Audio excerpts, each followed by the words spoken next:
បាទសូមគោរពជម្រាបសួរបងប្អូនអ្នកសិក្សាភាសាអង់គ្លេសទាំងអស់គ្នាបាទថ្ងៃនេះខ្ញុំបាទសូមមកបកប្រែបទចម្រៀងមួយបទដែលមានចំណងជើងថាក្រោកឈរគឺច្រៀងដោយនាងអុកសគុណកញ្ញាខ្ញុំឃើញថាបទនេះគឺមានអត្ថន័យលើកទឹកចិត្តល្អមែនទែនបាទហើយដូច្នេះហើយបានជាខ្ញុំសម្រេចចិត្ត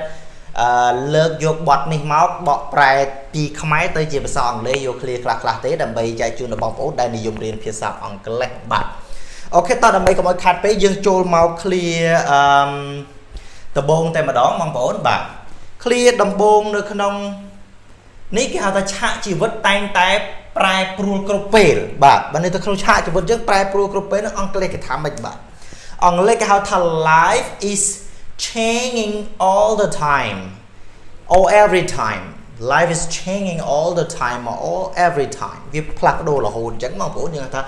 life is changing all the time changing all the time បាទផ្លាស់ប្ដូរគ្រប់ពេលឃ្លាទី2គឺជួនកាលយើងជួនកាលហ្នឹងវាធ្វើឲ្យយើងធ្វើឲ្យអ្នកនឿយធ្វើឲ្យយើងហត់នឿយតែខ្ញុំយកឃ្លាខ្លះដែលចេញពីបទចម្រៀងគេនិយាយកាត់អញ្ចឹងបើតែជួនកាលហ្នឹងវាធ្វើឲ្យយើងនឹងនឿយហត់បាទដែលអង់គ្លេសគេហៅថា sometimes it makes us tired okay sometimes it makes us tired ជួនកាលនឹងវាធ្វើឲ្យយើងនឿយជួនកាលក៏សប្បាយទៅមែនបងប្អូនអញ្ចឹងបានន័យថាវាផ្លាស់ប្ដូរជីវិតហ្នឹងវា change sometimes happy sometimes tired you know អូខេមកមួយទៀតខ្ញុំដឹងថាអ្នកចង់យំបាទអង់គ្លេសគេហៅថា I know you want to cry I know you want to cry I know you want to cry បាទឃ្លាទី4តែយើងត្រូវតែក្រោកឈរបាទណាយើងក្រោកឈរបាទអូខេអង់គ្លេសគេហៅថា anyway ទោះបីយ៉ាងណាក៏ដោយ anyway we must stand up ឬក៏ we must stand tall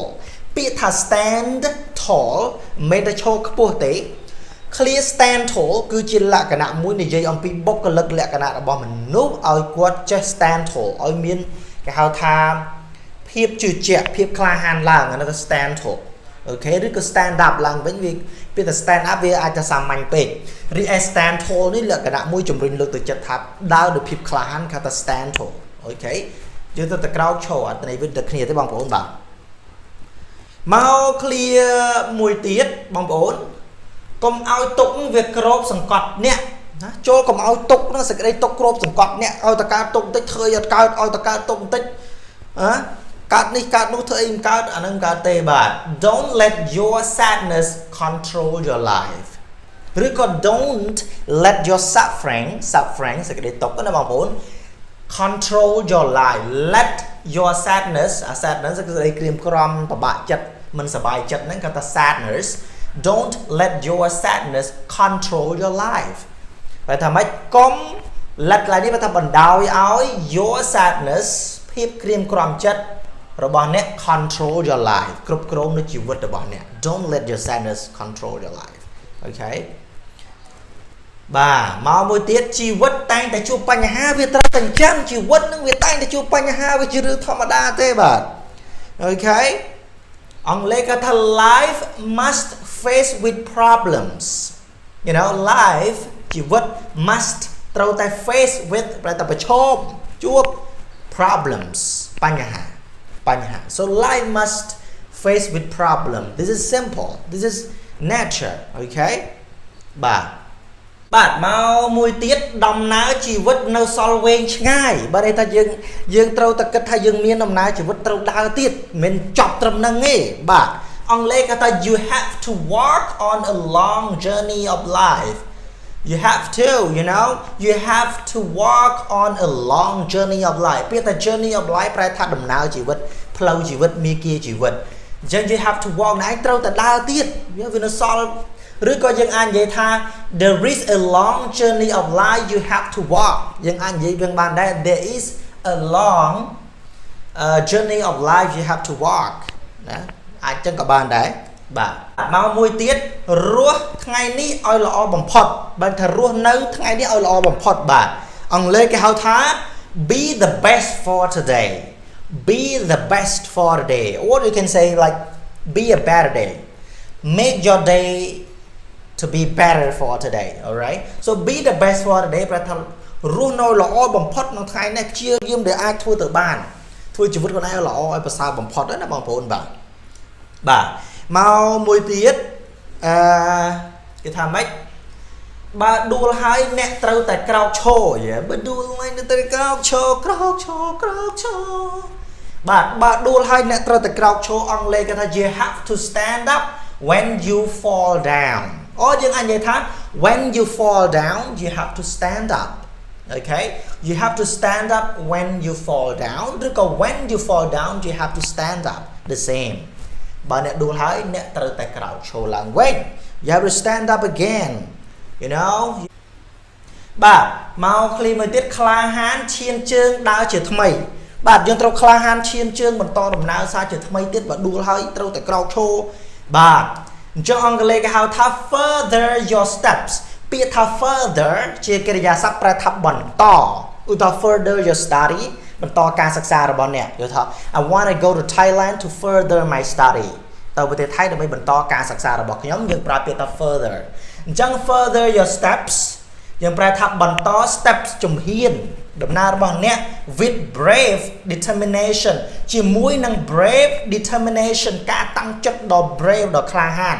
អានេះខ្ញុំបន្ថែមអត្ថន័យទេយើងប្រែពាក្យមួយ determination ប្រែថាការតាំងចិត្ត further ប្រែថាបន្តអញ្ចឹង further your step with brave determination យើងប្រែថាបន្តនៅជំហានរបស់អ្នកជាមួយនឹងការតាំងចិត្តដ៏ក្លាហានអញ្ចឹងយើងប្រែមួយណាអត្ថន័យវាដូចតានេះដែរទេខាងលើដែរទេអូខេបងប្អូនបាទ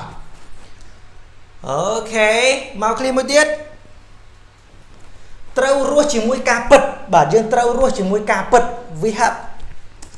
okay accept the truth we have to accept the truth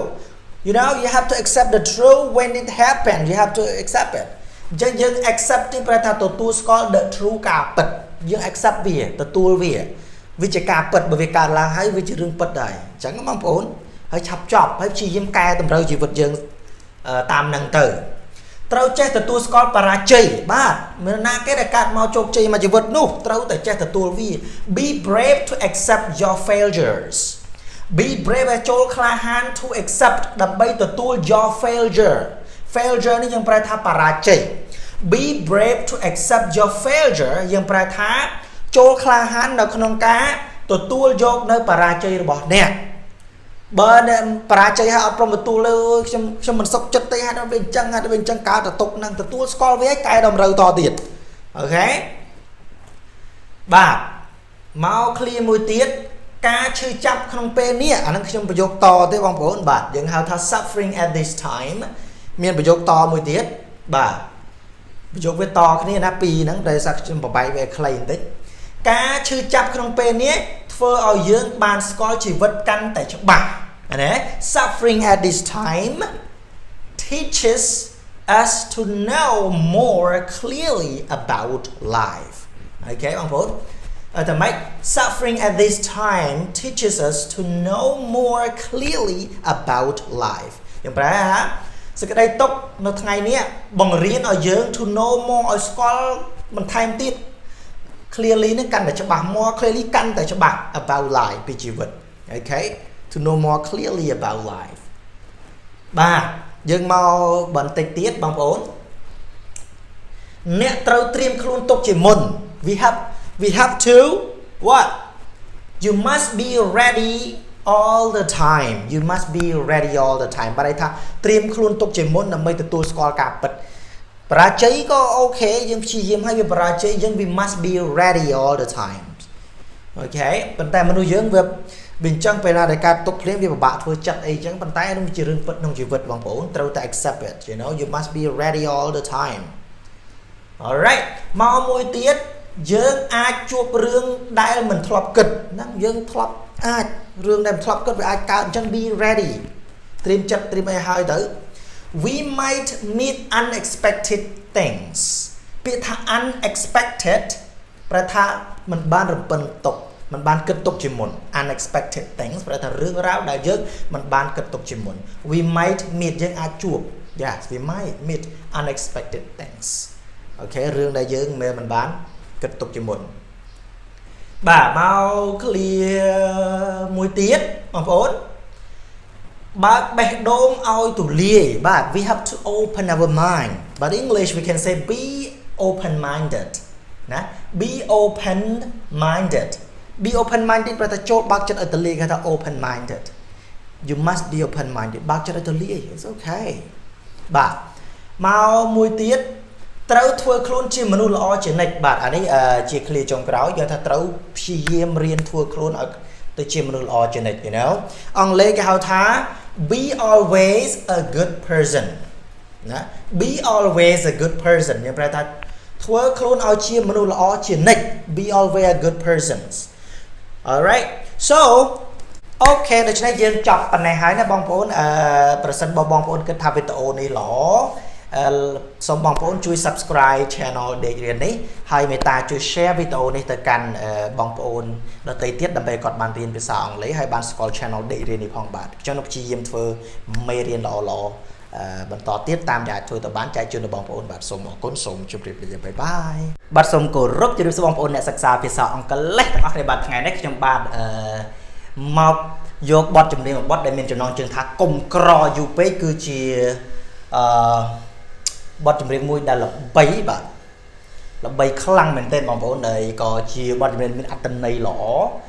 trong cái thà cua vô mọc riêng chìm sòng lấy đầm bấy chìm bây giờ đó bóng bố này sắc xa sòng liền lời nắng các bạn bằng bố bạn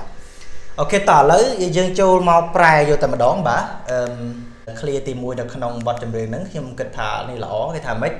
nona có mơ nghi dưỡng pe dương cỏ nè nona có mê nghi dưỡng pe dương cỏ bạn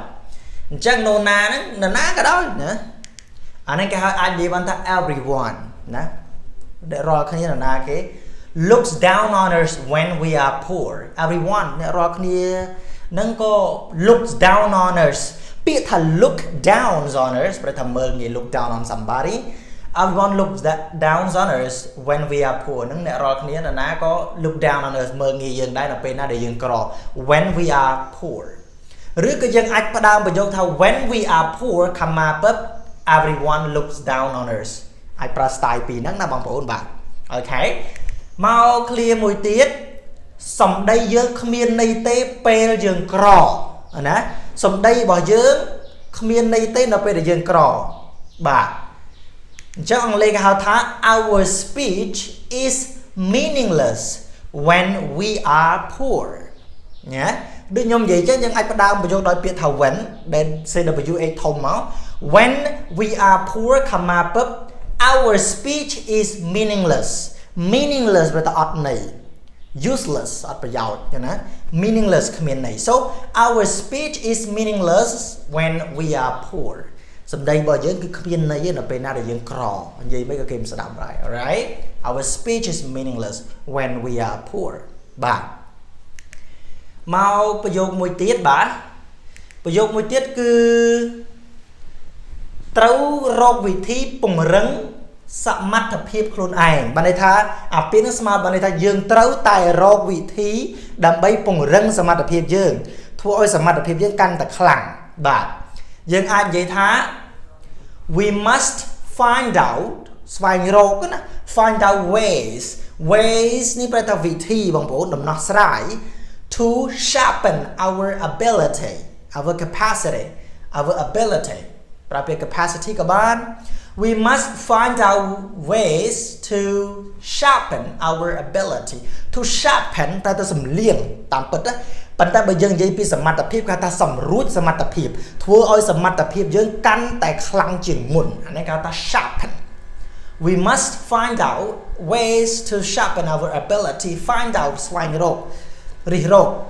អញ្ចឹងន័យថាយើងត្រូវតែស្វែងរកដំណោះស្រាយឬក៏វិធីដើម្បីសំលៀងនៅសមត្ថភាពរបស់យើងឲ្យកាន់តែខ្លាំងឲ្យកាន់តែមុតអាហ្នឹងគេថាពង្រឹងអូខេ to strengthen ក៏បានដែរណាបងប្អូនណាបាទមកប្រយោគមួយទៀតត្រូវតែធ្វើជាគំរូល្អបាទធ្វើជាគំរូល្អឲ្យអ្នកជំនាន់ក្រោយបាទអញ្ចឹងយើងត្រូវតែធ្វើគំរូល្អគេថាម៉េចបាទគំរូល្អចឹងអាចប្រើថាពាក្យថា be a role model ឬក៏ a good role model ប៉ុន្តែប្រើពាក្យថា role model ប៉ុណ្ណេះក៏បានដែរអូខេ be a role model for our next generations បាទ be a role model for our next generation ធ្វើខ្លួនជា role model ប្រែថាមនុស្សគំរូភាពជាគំរូណាអាហ្នឹងគេថា role model you are my role model តែតើឯងគឺជាគំរូគឺជានិមិត្តរូបរបស់ខ្ញុំអាចប្រើថា role model okay be a role model for our next generations ធ្វើជាគំរូ for សម្រាប់ឬក៏ឲ្យ our next generation ប្រែថាអ្នកចំនួនក្រោយគេហៅថា generations next generation អ្នកចំនួនក្រោយអូខេបាទមក clear មួយទៀតបងប្អូនបាទប្រយោគល្អៗអញ្ចឹងបងប្អូនគួរតែរៀនឲ្យចាំហើយបើសិនជាអាចជួយ share ទៅកាន់អ្នកដទៃផងណាដើម្បីយកលោកគ្រូឃើញថាអូកូនសិស្សយើងពិតជាគ្រប់គ្រងហើយនឹងចែករំលែកបន្តខ្ញុំមានកម្លាំងចិត្តធ្វើតទៀតទី5កុំក្រយូរពេកបានទេបាទដែលកន្លែងខាត់ជេមគាត់ស្រែកណាកុំក្រយូរពេកបានទេកុំក្រយូរពេកបានទេហ្នឹងលក្ខណៈមួយភាសាគេនិយាយថា don't stay poor នេះបើថានៅក្រវា stay បូក adjective បានណា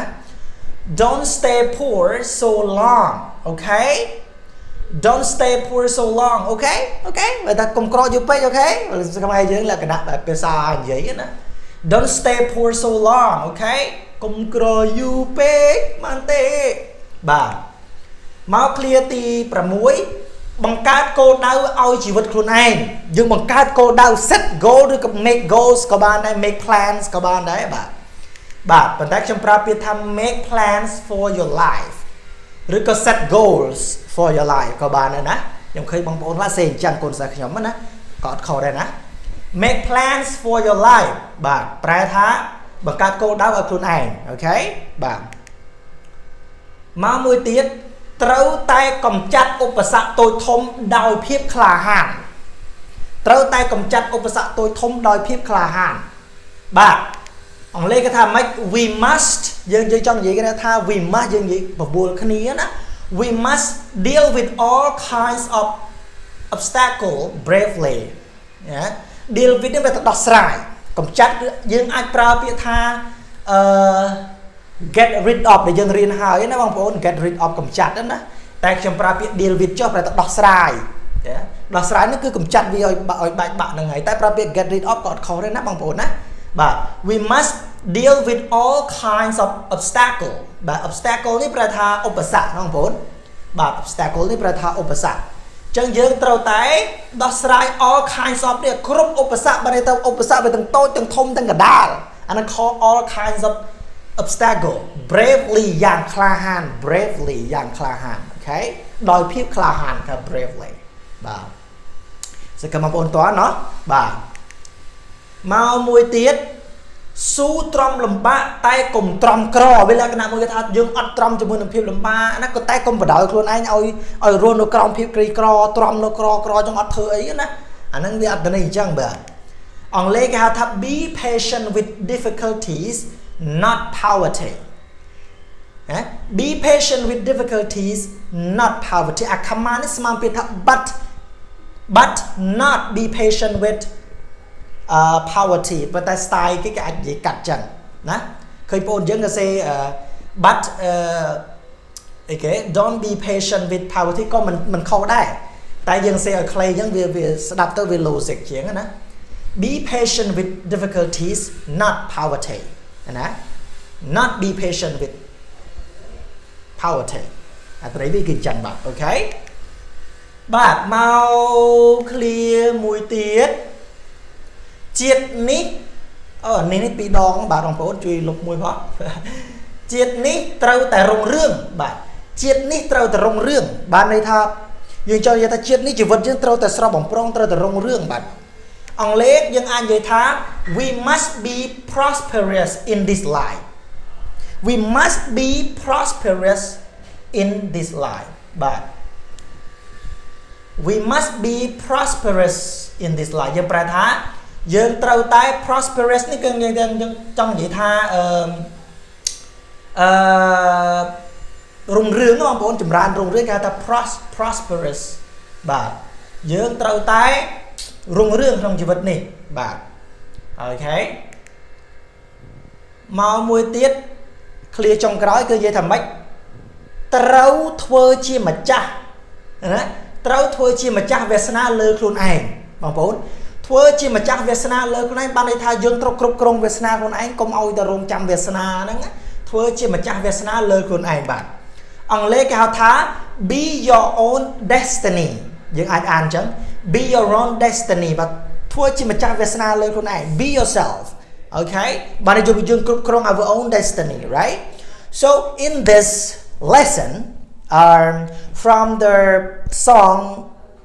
sung by Kajam it is very good song I think it is very useful for us to learn in English that is why I choose some phrases from that song to make a sentences and it is very motivational we must have a strong determination even though we are poor right now but we must try our best don't be lazy and try to make our own goals fighting keep working be happy with your work but not be lazy and we are not poor forever if we try hard and find a way to solve the problem okay so in this life our life must be prosperous and be your own destiny that's all for today thank you so much for watching bye bye បាទសូមគោរពជម្រាបសួរបងប្អូនអ្នកសិក្សាភាសាអង់គ្លេសទាំងអស់គ្នាបាទថ្ងៃនេះខ្ញុំបាទមកបកប្រែបទចម្រៀងមួយបទដែលមានចំណងជើងថាសង្ស័យដែលច្រៀងដោយកញ្ញា Ret Zusana ឃើញថាបទនេះទៅណាក៏លឺទៅហាងកាហ្វេក៏លឺអញ្ចឹងទៅខ្ញុំចាប់អារម្មណ៍ស្ដាប់ទៅក៏មានពាក្យខ្លះគួរតែរៀនទៅជាភាសាអង់គ្លេសអញ្ចឹងណាអាចយកទៅនិយាយបានជីវិតប្រចាំថ្ងៃណាបងប្អូនតោះឥឡូវដើម្បីកុំឲ្យខាត់ពេកយើងចូលមកបកប្រែទាំងអស់គ្នាតែខ្ញុំសូមបញ្ជាក់ថាខ្ញុំយកកែពាក្យខ្លះៗដើម្បីឲ្យคล้ายទៅជាប្រយោគនិយាយមិនមែនជា clear ចម្រៀងណាតែអត្ថន័យតែមួយទេបងប្អូនតោះបាទនៅក្នុងបទនេះអា clear ដូចគេថាអីមើលទៅបងដូចខុសពីមុនតែចម្រៀងគេអាចថាអីបងខុសពីមុនអីអញ្ចឹងណាបងប្អូនធ្លាប់ស្ដាប់ដឹងហើយណាតែខ្ញុំធ្វើឲ្យទៅជាមើលទៅបងដូចខុសពីមុនវាអត់ដូចដើមណាបងប្អូនបាទអង់គ្លេសគេហៅថា you seem different from before ឬក៏ you look different from before ក៏បាន you seem different from before ក៏បាន you seem different អញ្ចឹង seem នេះបើកាលណាបើប្រើ seem អាចប្រើជាមួយគុណនាមបានអញ្ចឹង different នេះវាជាគុណនាម you seem different you seem sad ណា you seem different from before ប្រែថាមើលទៅបងដូចខុសពីមុនណាបាទមកមួយទៀតអូនព្រួយណាស់ណាបទហ្នឹងខ្ញុំអត់ចេះច្រៀងទេបាទអូនព្រួយណាស់អង់គ្លេសគេថាម៉េចដល់យើងមានអារម្មណ៍ព្រួយខ្លាចបារម្ភបាត់បង់មនុស្សជាទីស្រឡាញ់ខ្លាំងអញ្ចឹងគេប្រើពាក្យថា I am really anxious នេះប្រែថាព្រួយបារម្ភខ្លាំងព្រួយខ្លាំងកើតទុកខ្លាំងវាខ្វល់ក្នុងចិត្តខ្លាំងណាអញ្ចឹងវាសំពាក្យ I am worried តែខ្ញុំអត់ប្រើពាក្យហ្នឹងខ្ញុំប្រើពាក្យ anxious I am really anxious អូនព្រួយណាស់អូខេបាទមកប្រយោគមួយទៀតនៅក្នុងបទចម្រៀងហ្នឹងគេថាម៉េចបងចេះប្រើពាក្យធ្ងន់បងប្រើជាតែច្រៀង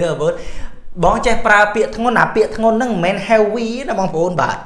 ពាក្យធ្ងន់ you are using harsh words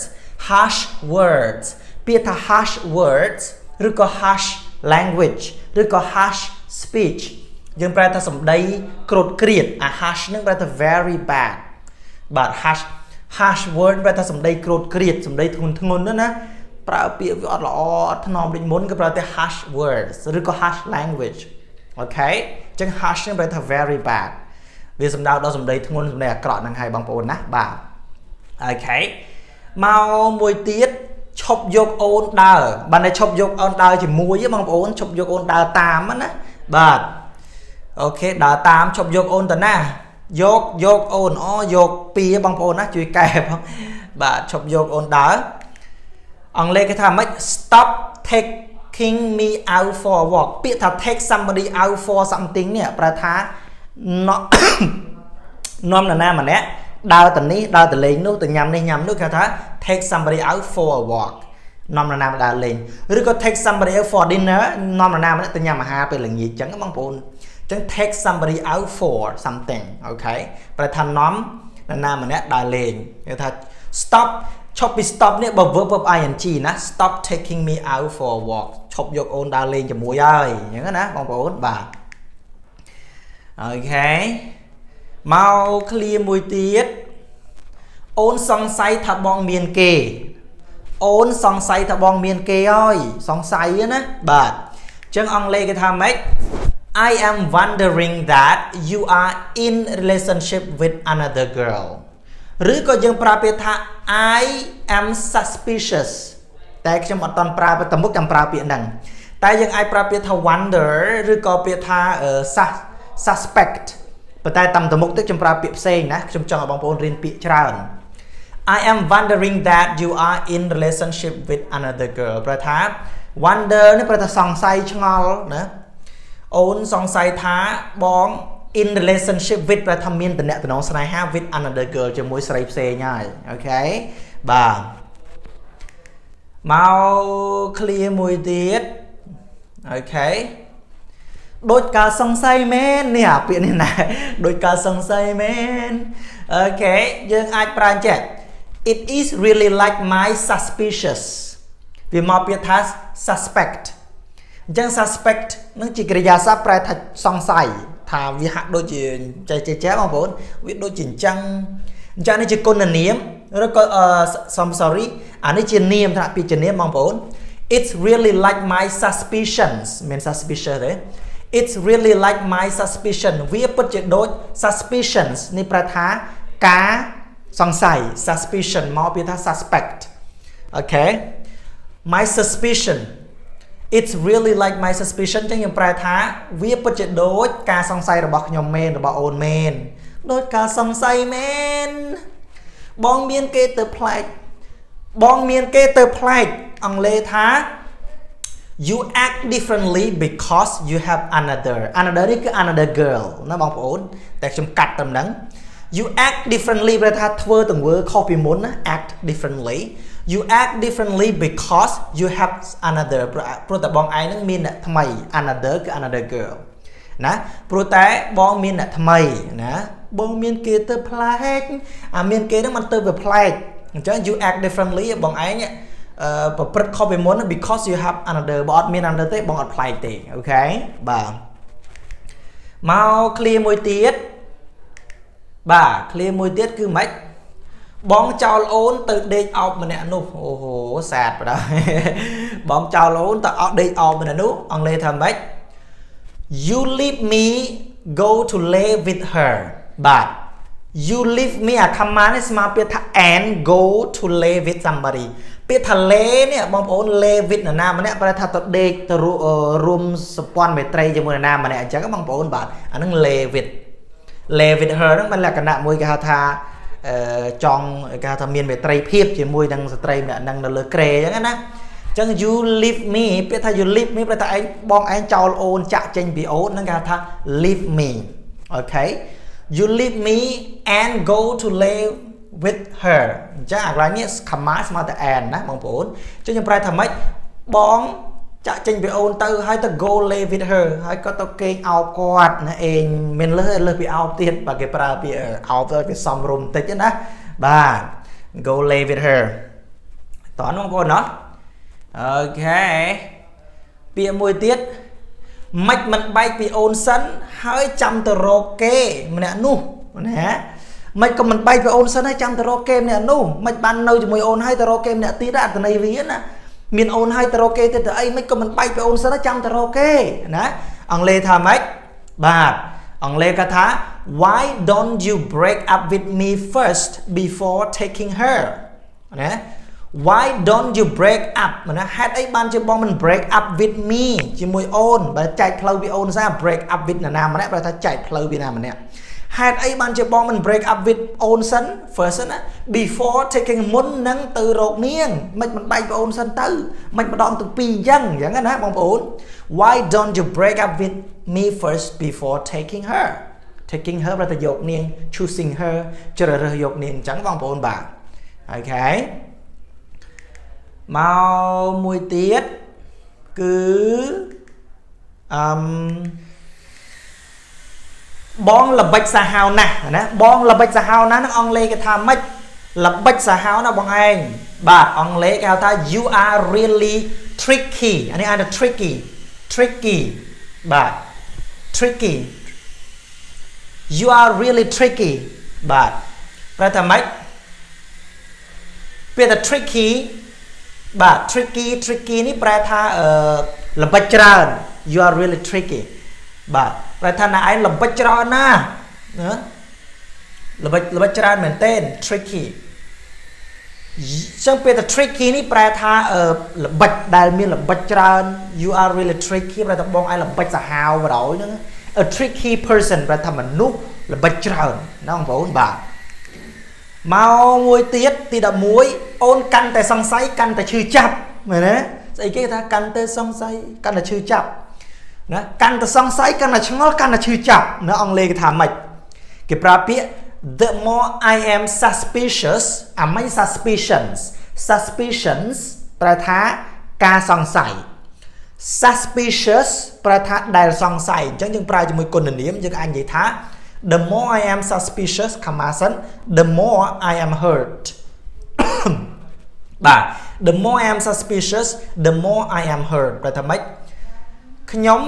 អា the more ប្រែថាកាន់តែយល់ទេអូនកាន់តែសង្ស័យ the more I am hurt ណាអូនកាន់តែសង្ស័យកាន់តែឈឺចាប់ណាអូនកាន់តែសង្ស័យកាន់តែឈឺចាប់ឬយើងនិយាយថារឹតតែសង្ស័យរឹតតែឈឺចាប់ដូចយើងប្រើថា the more I learn the more I know ណាកាន់តែរៀនកាន់តែចេះណាបងប្អូនអូខេអញ្ចឹង the more បងប្អូន the more I am suspicious the more I am hurt អូខេអូនកាន់តែសង្ស័យអូនកាន់តែឈឺចាប់ខ្លោចផ្សាអូខេ